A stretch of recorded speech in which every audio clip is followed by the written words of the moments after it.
Alhamdulillah alladhi farada alaina sawma ramadhana wassalatu wassalamu ala rasulil karim alladhi ja'ana bil huda wa dinil haqq liyudhhirahu ala dini kullihi walau karihal musyrikun wa ala alihi wa ashabihi ajma'in alladhina tamassaku birisalatihi haqqa tamassuki fafazu wa najahu wa kanu minal mu'minina haqqan.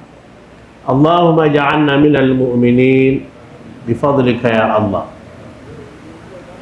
Ndugu zangu, darasa ambayo tunatakiwa leo tufahamu kwa taufiki yake Allah, na ndani ya darasa hiyo tunamuomba sana Mwenyezi Mungu aturuzuku utakasho wa moyo, ikhlas. Ni darasa inayohusiana na kwa nini twafunga. Kwa nini twafunga? Kwa nini twafunga ndio darasa ambayo iko mbele yetu.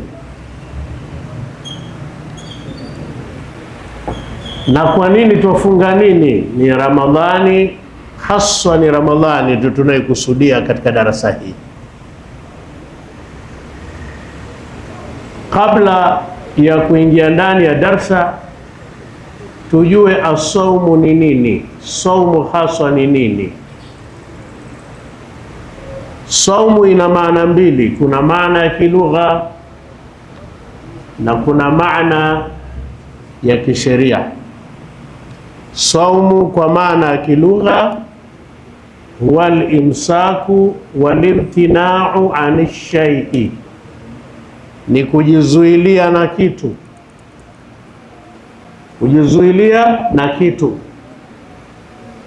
unaweza ukajizuilia na kusema kilugha, ukaambiwa umefunga kusema, kama ilivyo kwa Bi Maryam pale ambapo alipata ujauzito kutokana na uwezo wa kimungu, na watu Mwenyezi Mungu akajua kwamba kawaida ya watu watamzogoma na maneno kwamba imekuwaje, kama Qur'ani inavyosema kwamba mbona baba yako hakuwa mtu mbaya, mama yako hakuwa muovu, hakuwa mtu wa kujiuza, sasa wewe imekuwaje? Qur'ani fa imma tarayinna min al-bashari ahada, kwamba ikitokea kwamba umemuona yote katika watu, mahalu shahidi ni hapa, faquli inni nadhartu lirrahmani sawma. Hapa inni nadhartu lirrahmani sawma, mimi nimeweka nadhiri kwa Mwenyezi Mungu kufunga. Kufunga maana yake ni nini? Unachokusudia, falan ukallima liyawma insiya, sitozungumza leo na mtu yoyote. Sasa kama hatozungumza na mtu yoyote, mbona kamwambia kwamba sitazungumza? Si ndio kuzungumza? Waweza ukatatizika hapa. Hapa ina maana Mwenyezi Mungu anaitoa taarifa iliyokuwemo ndani ya nafsi yake kwamba Maryam atakapokutana na yoyote atakaa kimya tu, lakini nafsi yake ndio itakayokuwa inasema kwamba wewe, sitozungumza na wewe nini chochote. Ni kwa mujibu wa baadhi ya wafasiri wa Qur'ani walivyopita.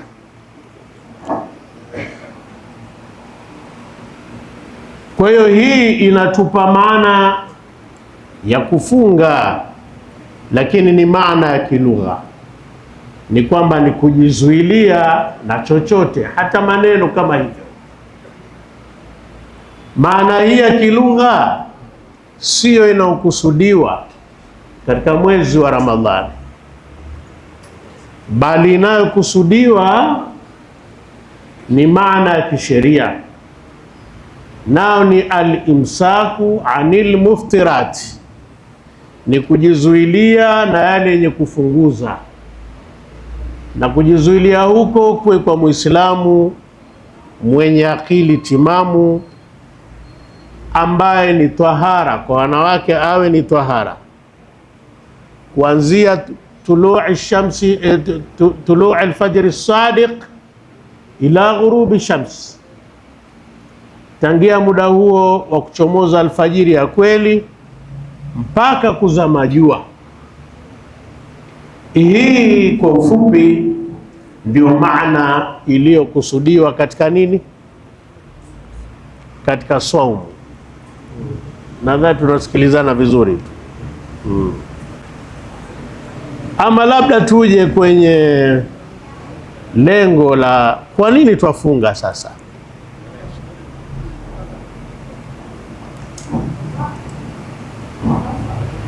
Ukisoma Qur'ani yote utaona lengo lake ni moja tu, la'allakum tattaqun. Yote utakayemuuliza atakwambia la'allakum tattaqun, kwa maana hii la'alla ni ya ta'lil, ili nyinyi mpate kuwa wachaji Mungu.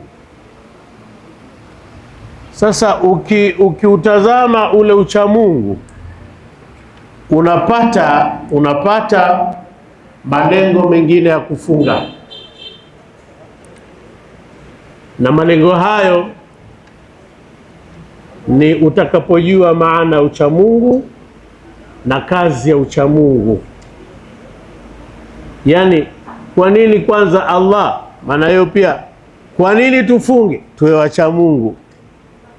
Kwa nini tuwe wacha Mungu?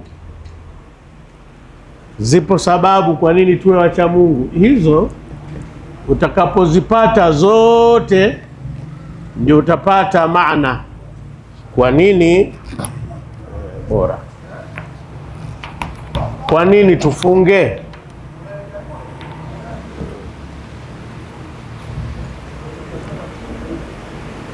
Atakwa kwa maana fupi kabisa ni kujiepusha na yote yaliyoharamishwa na kutenda yote yaliyofaradhishwa, yaliyoamrishwa. Mchaji Mungu ni yule ambaye hafanyi yaliyoharamishwa yote.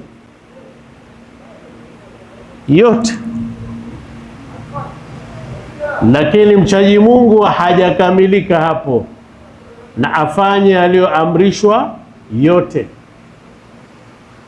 Sasa lengo la saumu ni kumfikisha mtu awe katika kiwango hicho. Ndio pale Mwenyezi Mungu alipotuambia kutiba alaikumus siyam, umefaradhishwa kwa nyinyi funga, kama kutiba ala alladhina min qablikum, kama ilivyofaradhishwa kwa wale ambao waliokuwa kabla yenu. Lengo la'allakum tattaqun, ili mpate nyinyi kuwa wachaji Mungu.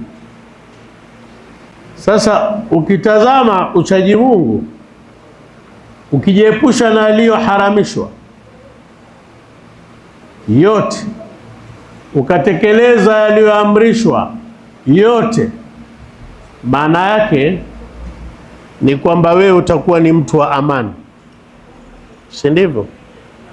Automatically utakuwa mtu wa amani, na mtu ambaye ni sababu ya watu kuishi kwa salama na amani katika maisha yao ya kila siku. Hilo la kwanza, kwa sababu at-taqwa inazalisha tahdhibul qulub na inazalisha tahdhibul akhlaq, kutakashika nyoyo na kutakashika tabia. Na uchaji Mungu ni vitu vitatu tu, yani iko kwenye maeneo matatu au maeneo matatu tu. Eneo la kwanza ni bainaka wa baina Allah, an tusliha ma bainaka wa baina Allah, kuyatengeza yaliyo baina yako na baina ya Mungu. Kama hivi sasa Ramadhani yaja, hii kufunga hii ni islahu bainaka wa baina Allah, ni kutengeza baina yako na baina ya Mungu. Sasa ni amri ya Mungu hii, kwa kuitekeleza umo kwenye hili la kutekeleza yaliyoamrishwa, ambayo ni kipengele kinachokupelekea kuwa katika wacha Mungu. Na ucha Mungu sehemu ya pili ni kutengeza yale yaliyokuwa baina yako na baina ya watu. Lazima uchaji Mungu uwe unachunga haki za watu. Katika haki za watu ni zile alizozitaja Mtume Muhammad sallallahu alaihi wasallam. Sehemu kubwa ni tatu tu. Mtume kataja katika hadithi maarufu ya yaumu Arafa, kataja damu, na la pili kataja heshima, na la tatu kataja mali. Ukiangalia uharamu wote tunaowafanyia watu, au mtu akifanya jambo la haramu kumfanyia mtu mwingine, utakuta haivuki hayo matatu.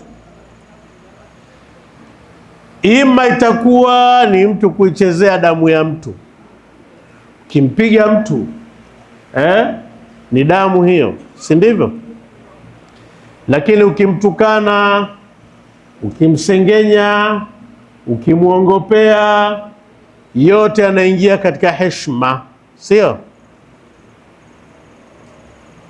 Ukifanya zina na mabinti zake au mkewe, au kwa wanawake mumewe, hapo umeingia kwenye nini?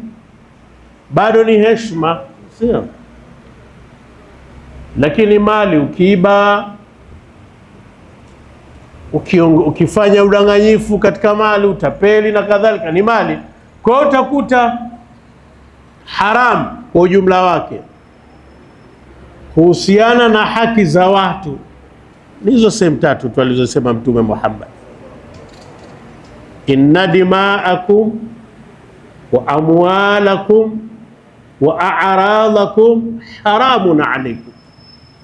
Si ndivyo alivyosema Mtume? Damu zenu, heshima zenu, mali zenu ni haramu.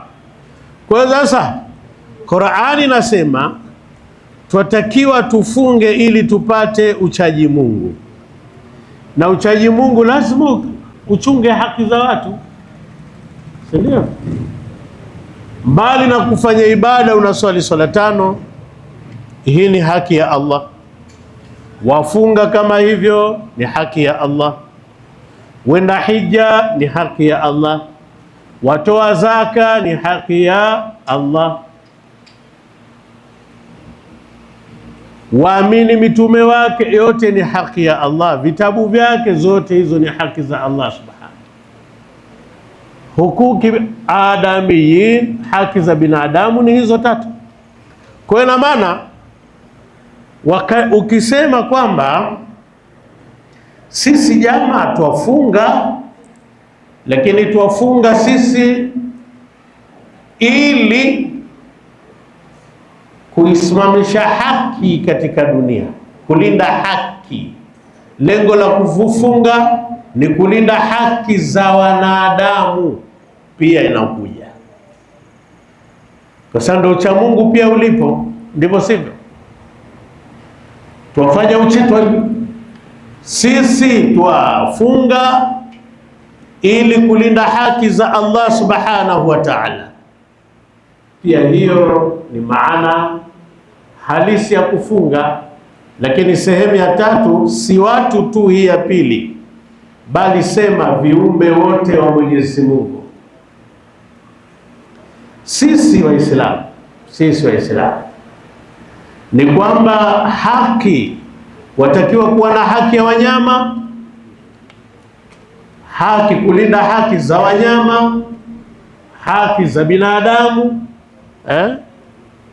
zote hizo ni haki. Katika hii dunia kuna mtu mmoja anaitwa John Singer. John Singer yeye anasifika kwamba ndiye ambaye mtetezi mkubwa alianzisha yani haki za wanyama katika dunia. Si kweli. Hili limo katika nini? Uislamu. Kwa sababu Mtume sallallahu alaihi wasallam anatuambiaje? Ittaqullaha fi hadhihi albahaimi alajma, mogopeni Mwenyezi Mungu kwa wanyama hawa wasioweza kusema hawa. Ina maana takwa pia ni kulinda haki za wanyama. Paka wako unaishi naye nyumbani, je, kwa sababu umemchukua huko ulipomchukua alikuwa anakula mpaka kakua, ukamwona ni mzuri, anakufaa, si ndivyo? Je, haki yake unampa? Hiyo pia tutakwenda kuulizwa siku ya Kiyama, mpaka haki ya paka. Ushahidi ni yule Abdullah bin Jaafar bin Abi Talib bin Abdul Muttalib.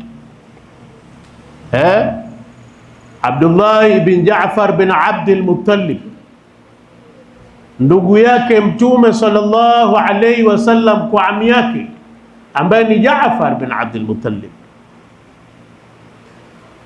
Walikwenda na Mtume sallallahu alayhi wasallam mpaka kwenye bustani moja katika bustani ya watu wa Madina.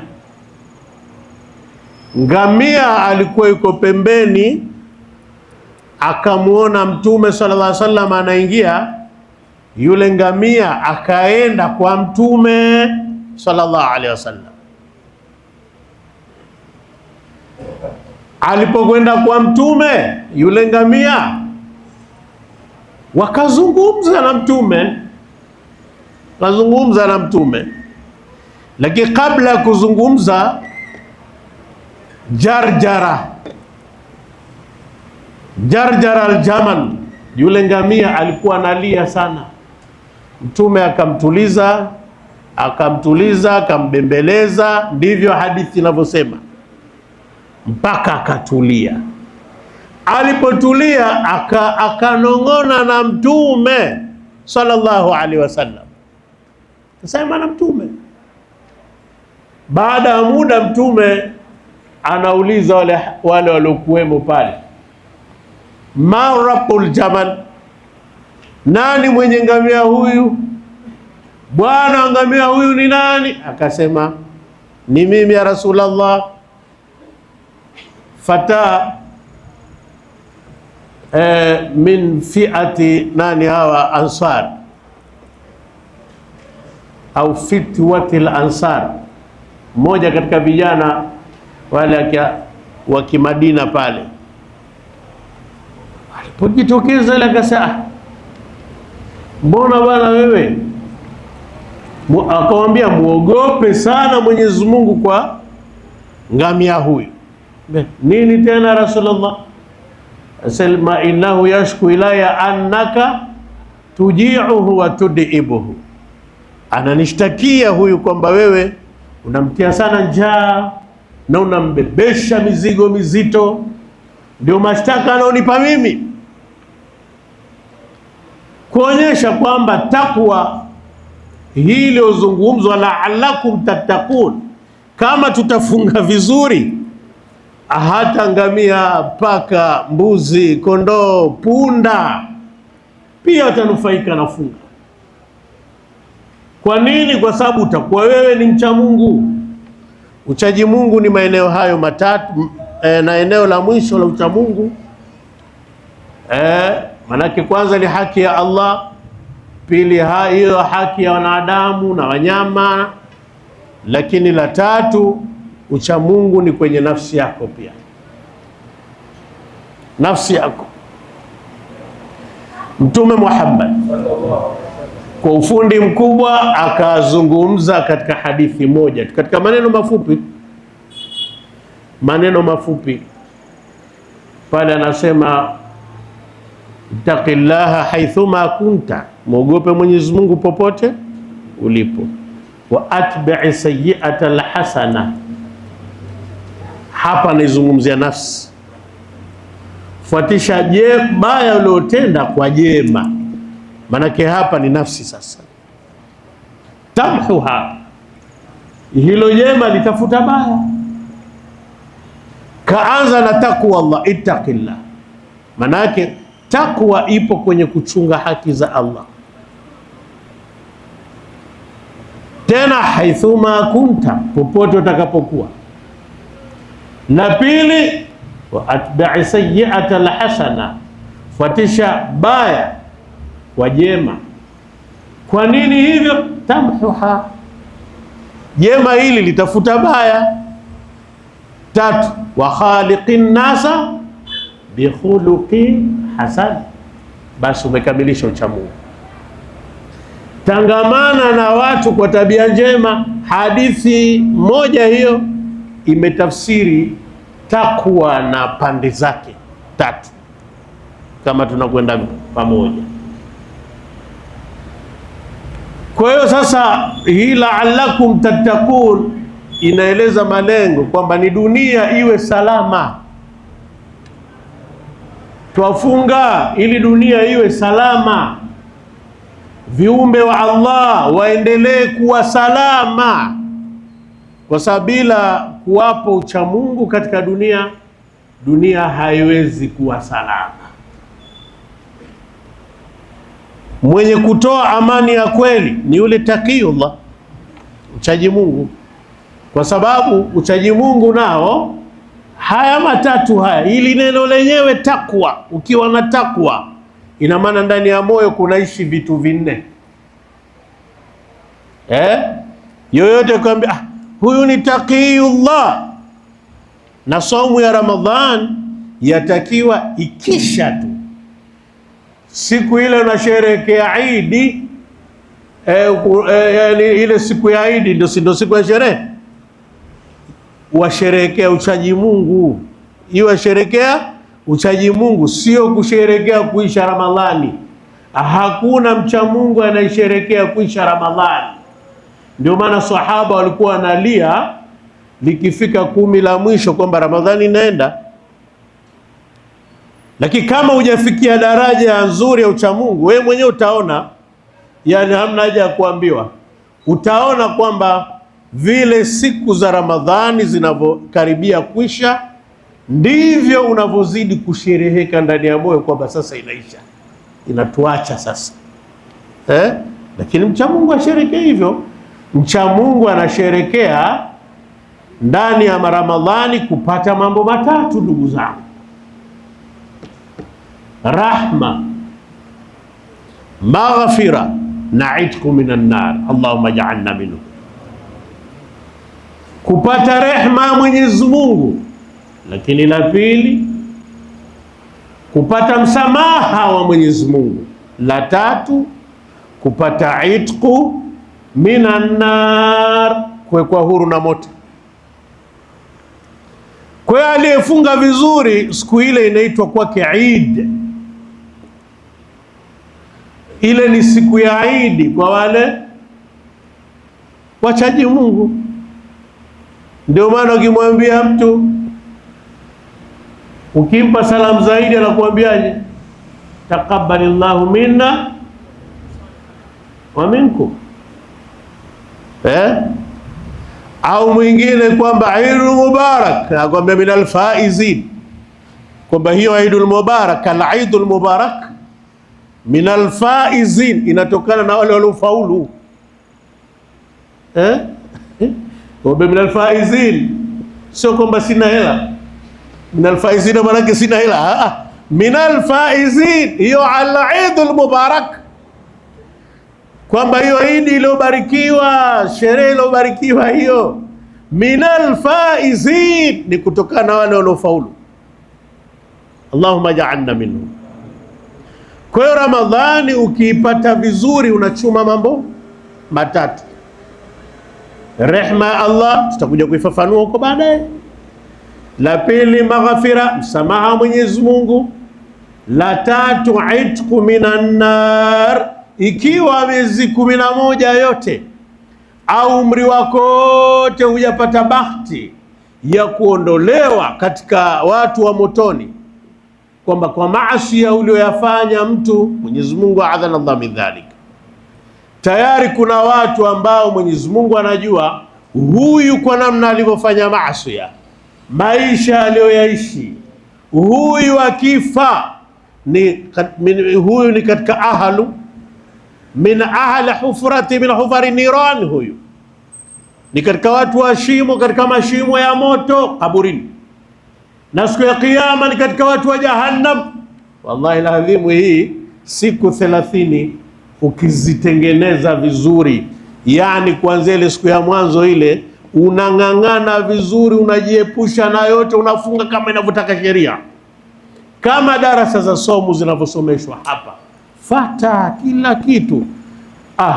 Ile siku ya Idi wewe utasherekea kitu kingine, utasherekea kitu kingine kabisa, nayo ni itqu minan nar. Allahumma ja'alna minhum. Sasa ili uwe na itqu minan nar, uchaji Mungu ndani ya moyo, Mtume sikasema attaqwa hahuna, uchaji Mungu ni hapa ba, ni ndani ya moyo. Kama ni ndani ya moyo, maana yake uchaji Mungu ni kazi ya Allah, ni kazi ya Allah. Huwa a'lamu biman ittaqa, yeye peke yake ndo anayejua nani mchaji Mungu wa hakika. Ndio maana attaqwa hahuna, ndani ya moyo wa mtu.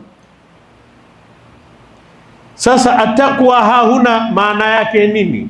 Ni kwamba ndani ya moyo kwa ishi mambo manne. Takwa lazima ifungamane na mambo manne. La kwanza, ifungamane na atawakulu. Atawakulu, kumtegemea sana Allah subhanahu.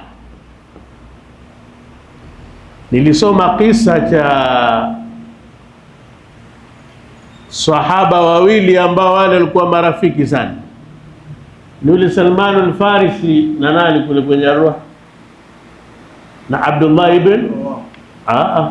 Abdullah ibn Salam, huyu Myahudi huyu Mfursi. Abdullah ibn Salam na nani? Salman al-Farisi. Wenyewe katika namna wa kila mmoja anamwamini mwenzake, ninavyomjua huyu kashafikia daraja ya ucha Mungu mwenzangu. Sisi tunajuana, nafahamu. Kuna mwenzako akitajwa mcha Mungu asa Mungu anajua fulani mcha Mungu, Mungu anajua. Mmoja alitajwa bwana fulani mcha Mungu, anamwambia mwenzake, ulimi wako umeishiwa na maneno. Fulani mcha Mungu. Sasa wenyewe walijuana kwamba mimi mcha Mungu, huyu bwana ninavyomuona hata huyu mcha Mungu, na huyu anamuona mwenzake huyu mcha Mungu. Ni sahaba wawili wa Mtume. Basi wakakubaliana kwamba bwana, ukifa usiniache bure bure, ukifa bwana uje utembelee. Yani si kwamba wewe kwamba ukifa nikifa uje unitembelee kaburini unizuru. Anamwambia mwenzake aliyekufa kwamba wewe atakayekufa, kwamba yoyote baina yetu akitangulia wewe Abdallah bin Salam, ukitangulia tafadhali uje unitembelee mimi niliokuwa hai, na wewe ukifa na wewe pia uje unitembelee. Hatua daraja hao. Hao ndio wanaitwa katika hadithi ahlur rahmati min ibadillah, ni watu wa rehma. Saumu ya Ramadhani inaweza kukupatia daraja hiyo. Rejea Ar-Ruh ya Ibn al-Qayyim al-Jawziyya, ile hadithi angamia akasema mnyama wanazungumza. Sasa ndio maana sio, rejea sahihi sunan ya Abi Daud, sahihu sunan ya Abi Daud, utakuta ngamia aliongea.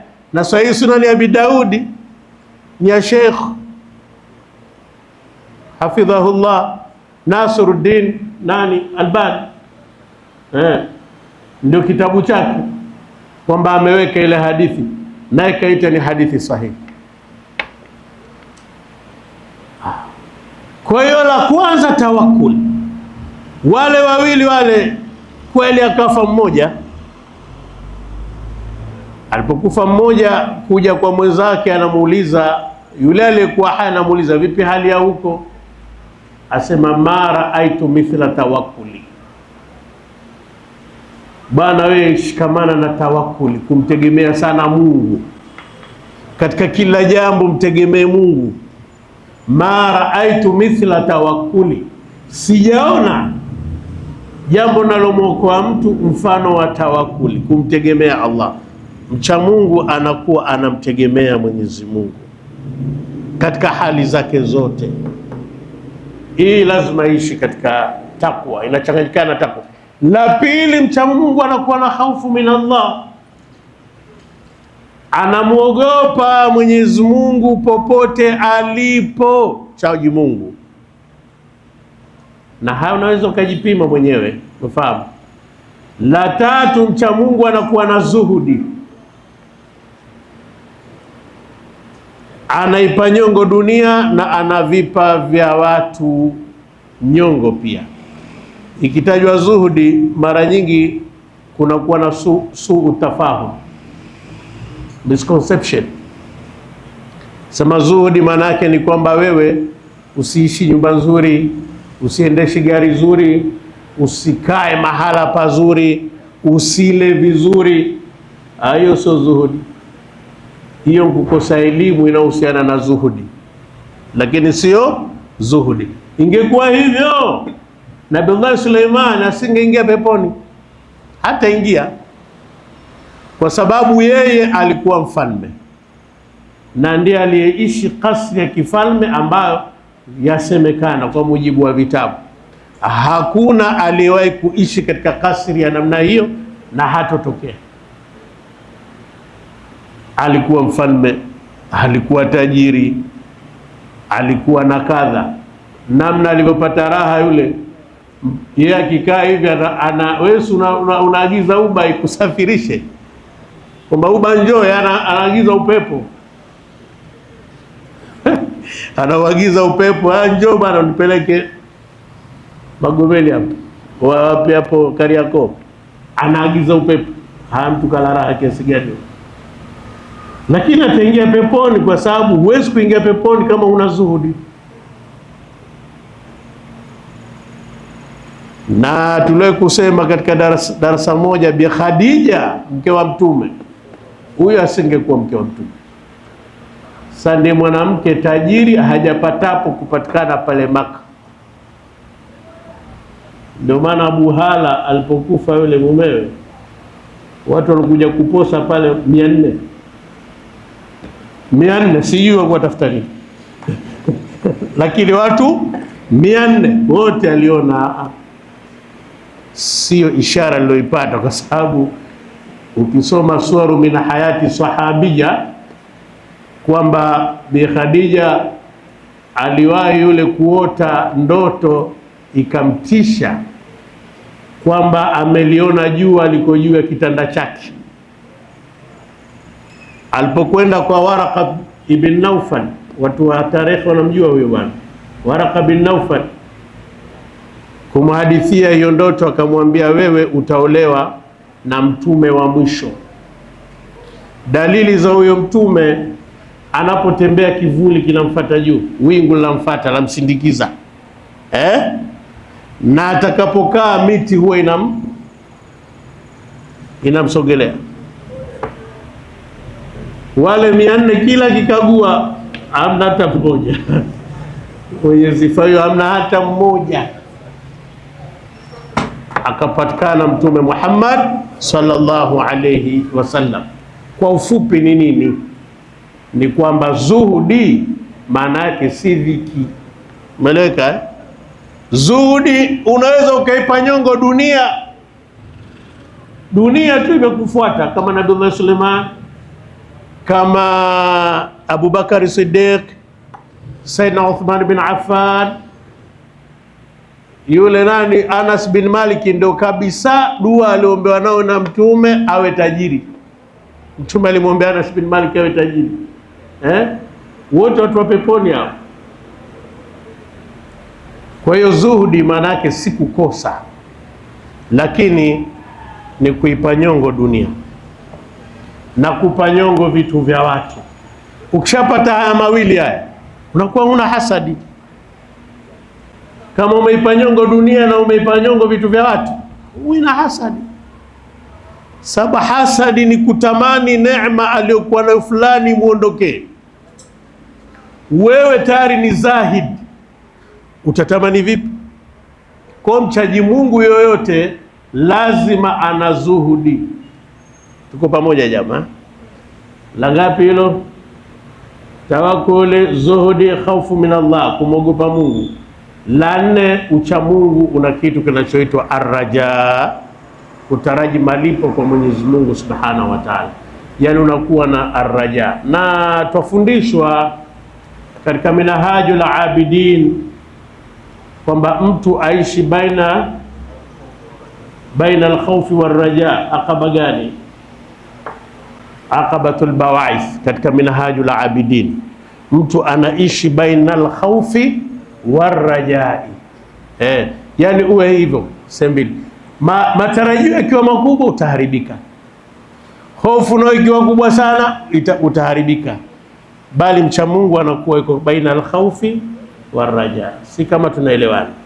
Kwa hiyo utakuta lengo la ucha Mungu, mtu akiyapata haya, matokeo ya jumla ni kwamba dunia kwake inakuwa nyepesi, na dunia kwa watu inakuwa nyepesi kwa sababu ya kupatikana wachaji Mungu. Kwa mwezi wa Ramadhani, lengo linapokuwa ni ucha Mungu, ni faida kubwa kwa kila binadamu. Manake mcha Mungu mmoja anaweza akawafaa wanadamu wengi katika huu ulimwengu. Nimesoma kule kwenye Iqadhul Himam maneno ambayo narudia mara kwa mara, haswa darasa zikiwa ni hizi za ucha Mungu, kwamba kwa nini tufunga lengo cha Mungu. Sasa anasema idha tataharati sarairu muliati bil ulumi wal maarifi wal anwari, kwamba manake roho ya mtu ikitakasika, manake ucha Mungu unatakasika roho, na ikitakasika moyo wa mtu na kutakasika nafsi ya mtu, vyote hivi vinatokana na ucha Mungu. Moyo unatakasika na nini? Nafsi inatakasika na nini? Roho inatakasika na nini? Kwanza hapo tujue, moyo unatakiwa utakasike na hasad, maradhi ya nafsi, maradhi ya moyo. Hasadi ni ile hasira, chuki ya kwamba huyu fulani mbona anafanikiwa sana, mbona mambo yake yananyooka sana. Mchaji Mungu wa kweli hilo hana. Hawezi kutoka jasho kwa sababu fulani tukavaa kanzu nzuri hata kidogo, au fulani anaendesha gari nzuri, au fulani maisha yake yamemnyokea. Mchaji Mungu hawi hivyo, bali yule aliyenyokewa, mchaji Mungu wa kweli, anamwombea Mungu. Kuna pamoja? Moyo watakiwa utakasike na ria. Aria yapatikana kwenye hii asuma, mojawapo ni asuma, sifa. na yatoka na kauli na matendo. Hivi tunapozungumza hivi paza sauti vina hatari kubwa. Hivi si ndio vinavyopatia mtu maarufu? Usipoangalia na usipomwomba Mungu, ndio vitu vinavyoweza kukuangamiza haraka. Maanake itageuka ibada yako unaoifanya kutumia kipaza sauti, wataka sifa, na Mwenyezi Mungu atutakashe wote. Kwa hiyo ria wa suma, ile kuonyesha amali, watu wakuone unatenda au wakusikie unatenda. Wakati mwingine hata maanake kuna mtu anafanya ujanja Mungu kwamba haonyeshi kama ni ria, lakini ndani yake kuna ria. Bwana leo mechoka kwa kweli. Vipi habibi, mbona umechoka? Tuogopa kusema bwana amali. Tuogopa kusema amali. Unajua amali kutajataja sio kitu kizuri kabisa. Yatakayojua makachoshwa na ibada, lakini sasa asema agopa kutaja amali. Mwenyezi Mungu atustiri. Kwamba Mwenyezi Mungu atustiri sana.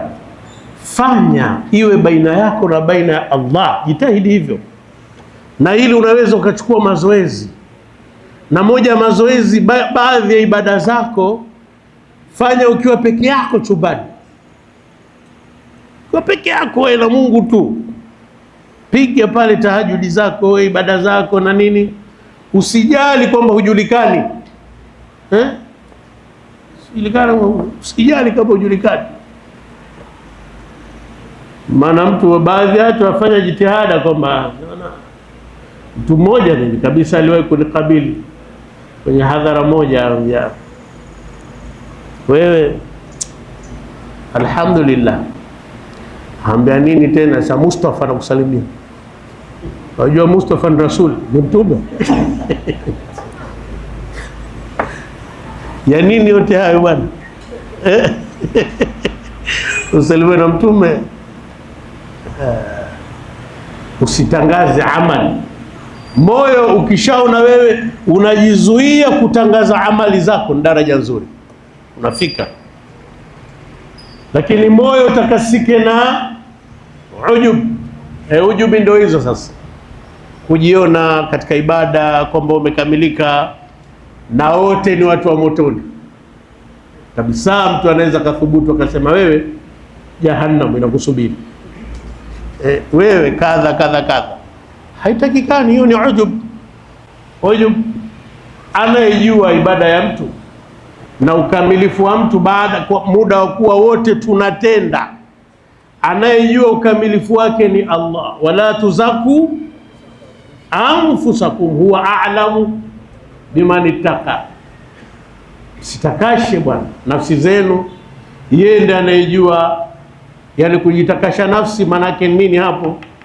Usitakashe nafsi zenu manake nini? Kwamba yani usijitakashe kwamba wewe ni mtu ambaye tayari mtu wa kheri kuliko watu wote. Huwa a'lamu biman ittaqa. Mwenyezi Mungu atujalie usafi wa moyo. Kwa hiyo utaona kwa nini tunafunga, tuwe wasafi wa moyo.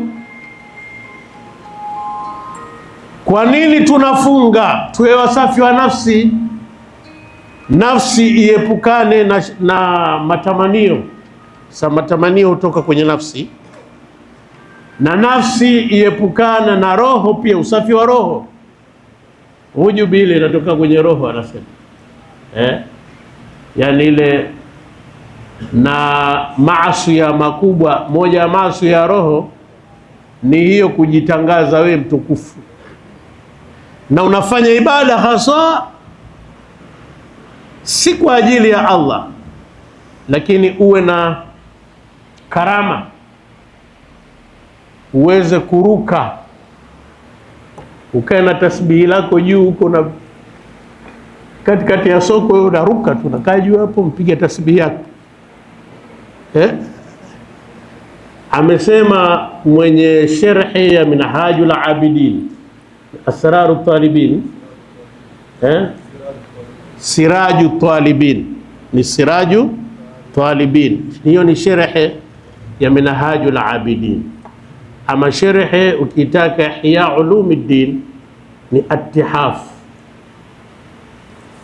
Sasa katika hiyo Siraju Talibin anasema usihadalike,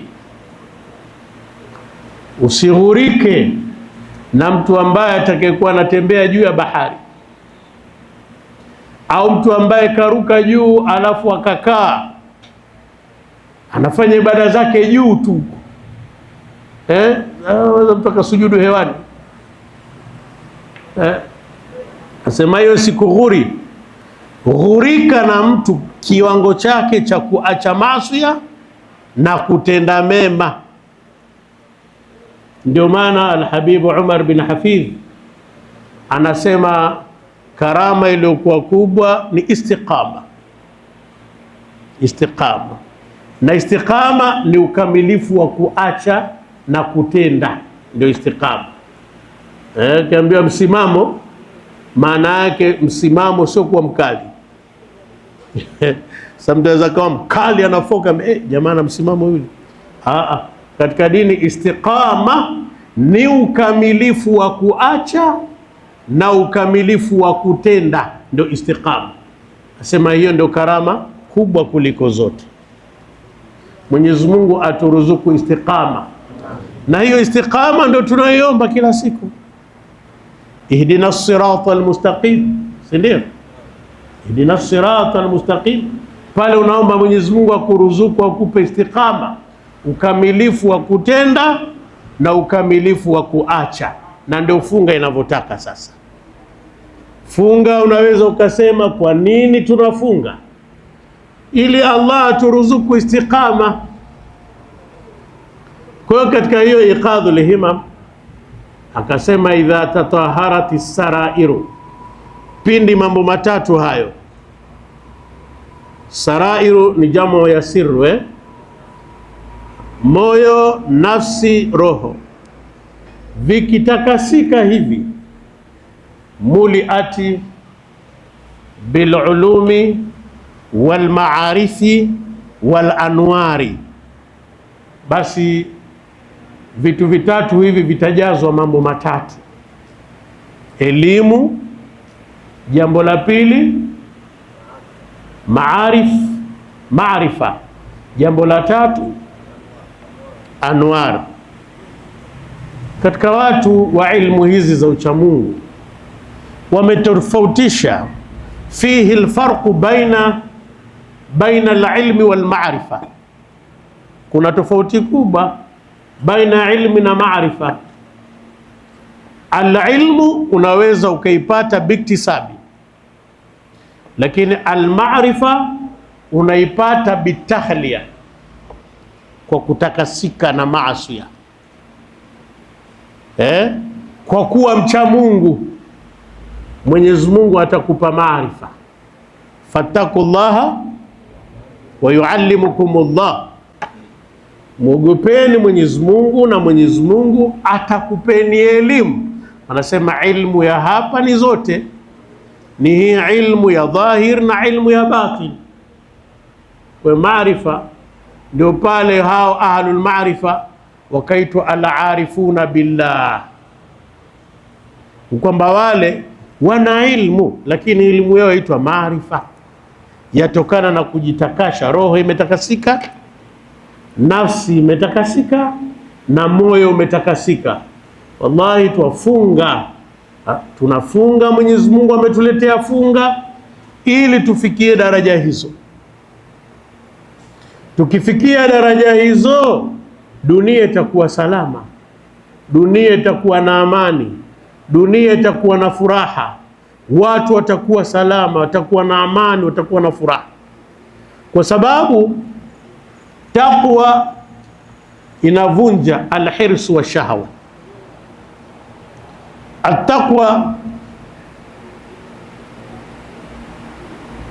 hii taqwa yavunja, yumsiku alhirsu wa shahwa, vunja pupa na tamaa.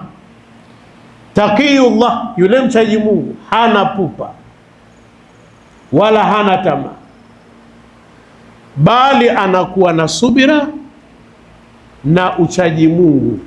Ndio yule Zulekha alipomtamani nani? Nabiullah Yusuf, kisa maarufu kwenye Qur'an. Alipowaita wale wanawake waliokuwa na mzogoma katika mji, akawapa visu, wakakata mikono yao kwa sababu ya uzuri wa Yusuf. Baada ya kujikatakata, Zulekha akahutubia wale wanawake wote wale wa Misri wale. Aliwaambia maneno mafupi tu, innal hirsa washahawata sayyara almuluka abida was-sabra wat-taqwa sayyara al-abida muluka. Hakika pupa na tamaa iliwageuza wafalme kuwa watumwa. Kamata hiyo, pupa na tamaa iliwageuza wafalme kuwa watumwa, na subira na uchamungu ukawageuza watumwa kuwa wafalme. Alisema maneno hayo kwa maana yeye aligeuka kuwa mtumwa. Kila mahala katika mji anazogomwa. Kwa nini amemtaka kimapenzi Nabiullah Yusuf alayhi salam? Akasema maneno mafupi ambayo yanatufaa. Kwa hiyo bwana, uchaji Mungu unavunja tamaa, zile tamaa za nafsi. Na nikuambie kitu sasa kingine, tamaa ikivunjika ya nafsi, akili inakuwa juu. Tamaa ikivunjika, akili inakuwa juu.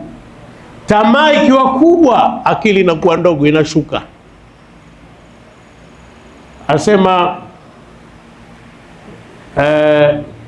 the more the desire, the lesser the intelligence. The more the desire, the lesser the intelligence. Yani vile wingi wa matamanio, uchache wa akili. Uchache wa matamanio, wingi wa akili. Ngoja nikupe ushahidi wa kimaumbile, na ameuzungumza Mtume, lakini kusevu muda, muda ushaenda. Tuzungumze haraka tu kwamba Mtume asema Mwenyezi Mungu amewaumba binadamu, farakaba fihim al-aql, akawapandikizia akili, washahawata, na matamanio, wa khalaqa al-bahaima, akawaumba wanyama, farakaba fihim ash-shahawa, akawapandikizia matamanio tu, wa khalaqa al-malaika, akaumba malaika, farakaba fihim al-aqla, akawapandikizia akili tu. Viumbe watatu, mmoja ana vyote viwili. Binadamu ana akili na ana matamanio, wanyama wana matamanio tu, malaika wana akili tu. Mwisho akafanya conclusion, faman kana aqluhu a'la min shahawatihi fahuwa a'la min almalaika, ambaye itakuwa akili yake ni juu kuliko matamanio yake, huyo kwa daraja ni juu kuliko malaika. Wa man kana shahawatuhu a'la min aqlihi, na ambaye atakayekuwa matamanio yake yako juu kuliko akili yake, fahuwa adna min albahaimi, huyo yuko chini kuliko wanyama. Sasa kwa nini twafunga kwa maelezo haya? Ni ili tusiishi kama wanyama. Tunakwenda pamoja? Ni ili tusiishi kama wanyama. Na kweli bwana, sasa hivi watu wanaishi kama wanyama. Miaka kama 4-5 imepita, Nilisoma taarifa moja ilitokea Zambia. Mwanamke anajisifu kuzaa na mtoto wake watoto 4. Tena asema hajawahi kutokea kipenzi anayempenda kama yeye, mwanawe wa kiume. Nikajua huyu tena, huyu ndio yale ya Mtume Muhammad. Kwa hiyo funga ya Ramadhani, moja ya kazi kubwa ni ili dunia watu waishi vizuri, matamanio ya nafsi yafanyeje? Yavunjwe na pupa zivunjwe, ili watu waishi kwa amani. Isitokee tu bwana umetamani mafuta ya mtu wenda kumchukua rais wake.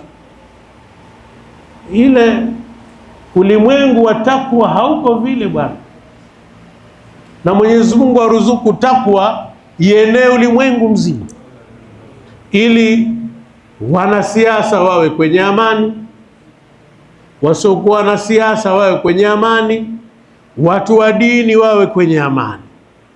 Mwenyezi Mungu aijalie funga itufikishe hapo. Kwa hiyo utaona kwamba ikiwa basi takwa inavunja matamanio ya nafsi, basi takwa, saumu ya Ramadhani ambayo lengo lake ni takwa, saumu inamfanya mtu awe na akili. Tunakwenda pamoja? Saumu inamfanya mtu awe na akili zaidi. Ushahidi, chuo kikuu cha ni Stanford Marekani. Pale kuna profesa anaitwa Mark Matson. Mwaka 2012 alizungumza namna funga inavyoweza kuimarisha akili ya mtu.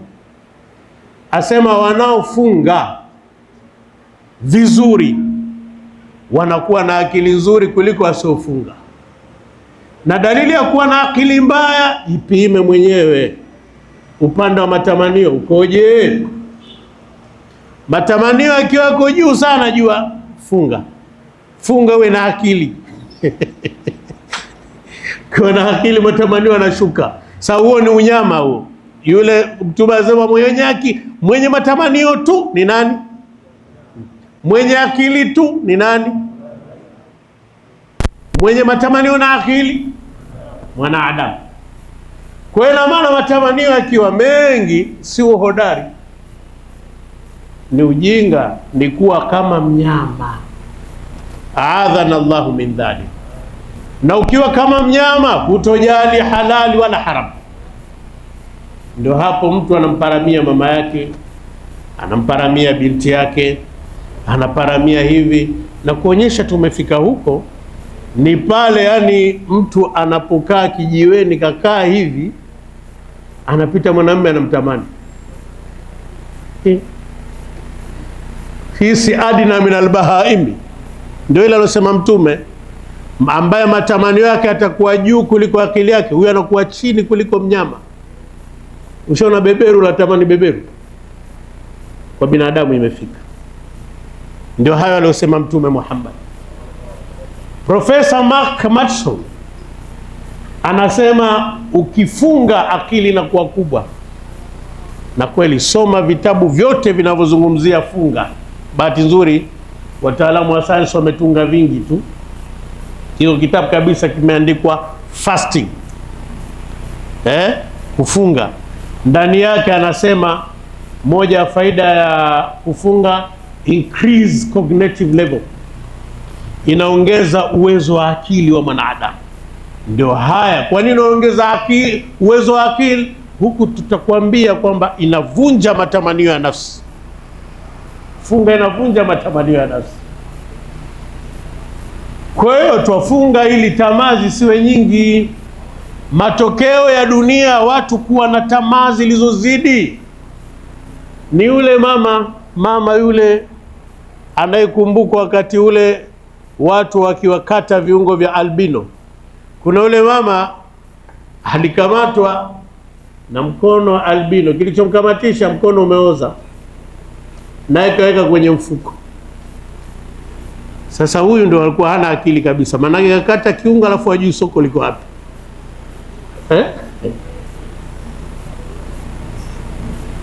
Kwa hiyo ile ni ghaya, ni kiwango cha mwisho kabisa cha tamaa imeingia katika nafsi. Sayyidina Ali bin Abi Talib anasema katika maneno yake, inna akhwafa, wengine wanasema ni mtume kasema, wanasema ni Sayyidina Ali bin Abi Talib, lakini sikiliza tu ya maneno, inna akhwafa ma akhafu alaykum thintan, hofu kubwa na kuhofieni ni vitu viwili. Ittiba'ul hawa, ya kwanza kuendekeza matamanio ya nafsi. La pili, wa tulul amal, matarajio makubwa. Akafafanua akasema, amma ittiba'ul hawa fa innahu yasuddu 'anil haqqi, ama kufuata matamanio ya nafsi, kuendekeza, kunamfanya mtu awe anaizuia haki. Huwezi kutekeleza haki kama tamaa ziko kubwa.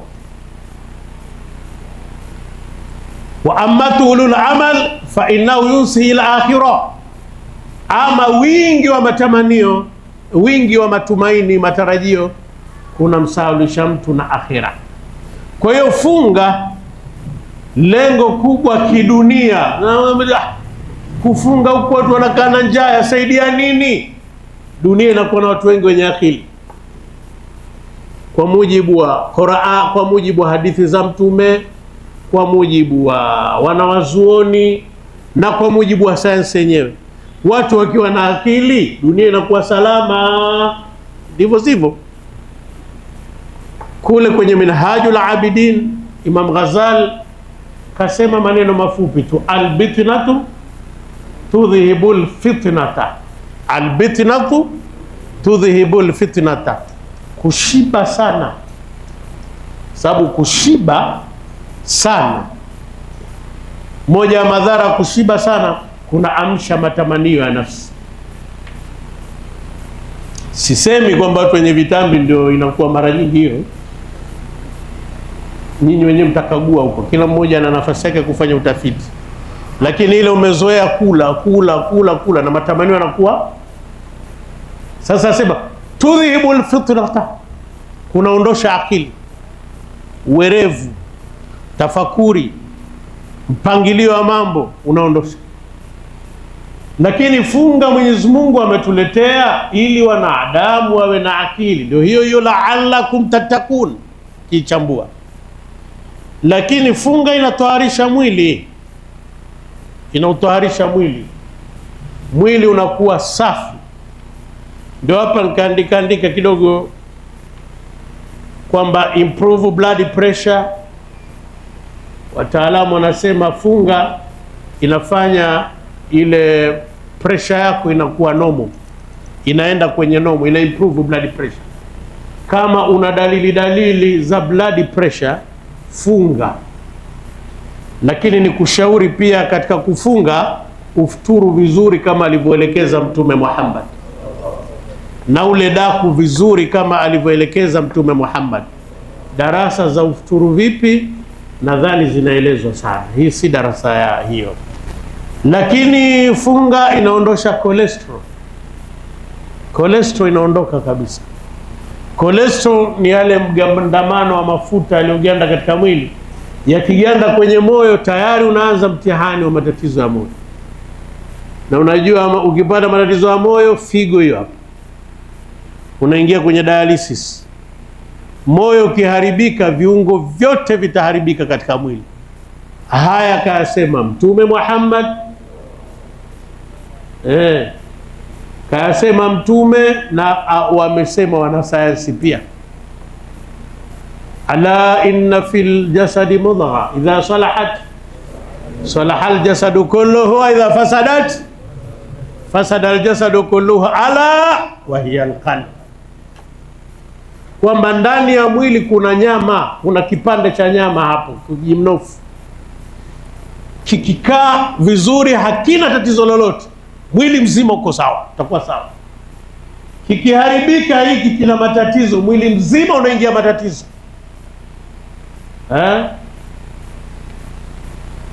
Kuna kitu anachokiita nini, hypertensive retinopathy. Hypertensive retinopathy ni kwamba moyo unaweza ukapata matatizo mpaka macho yakapofoka kwa sababu ya moyo. Fa innaha la ta'mal absar walakin ta'mal qulubu allati fi sudur. Qur'ani pia inasema hivyo, kinachopofoka si macho, unapofoka ni moyo, kwamba moyo ukipata matatizo basi na macho yanaitika, masikio yanaitika, mwili mzima unaitika, miguu itaitika, kila kitu kitaitika. Ala fil jasadi mudghah, asema ala wa hiya alqalbu, zindukeni, sababu yake kubwa ni moyo. Sasa funga Ramadhani, moja ya faida yake, ukifunga vizuri matatizo ya moyo bwana yanapungua. Funga vizuri. Haya, ili ufunge vizuri ufanyeje? Hudhuria darasa hizi za kina Sheikh Juma. Yani nyakati zile za darsa usicheze karata, maanake lengo la kucheza karata bila shaka ni ili muda usiusikie, si ndivyo? Ushtukie tu hadhana, basi karata jambo kubwa, jambo zuri. Wapoteza pointi hapo. Hiyo rehma utapata wapi ukutumia karata? Maghfira utayapatia wapi kutumia karata?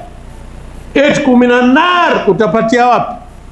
Kwa hiyo ule ndio wakati wa kuhudhuria katika darasa, ujue Mtume kafundisha ule vipi daku na ufuturu vipi na ufunge vipi. Ukipata funga iliyokamilika, moja ya faida utakayoipata siku ya Idi, miongoni mwa mambo utakayosherehekea ni kusherehekea afya yako pia. Na funga wamethibitisha kwamba ambaye hajapata matatizo ya kansa, funga ni kinga kubwa sana ya kansa. Mwenyezi Mungu atujalie hivi. Ndugu zangu, kwa nini sasa tufunga? Darasa imeisha, ishafika mwisho. Hayo yote niliyozungumza unaweza ukayakusanya ukaona kwamba twafunga ili kupata faida zinazotuhusu katika maisha yetu ya kawaida, na pia na kupata faida za kiakhera kutokana na attaqwa na uchaji Mungu. Kubwa zaidi unapata rehema ya Mwenyezi Mungu. Yote haya tuliyoyataja haya.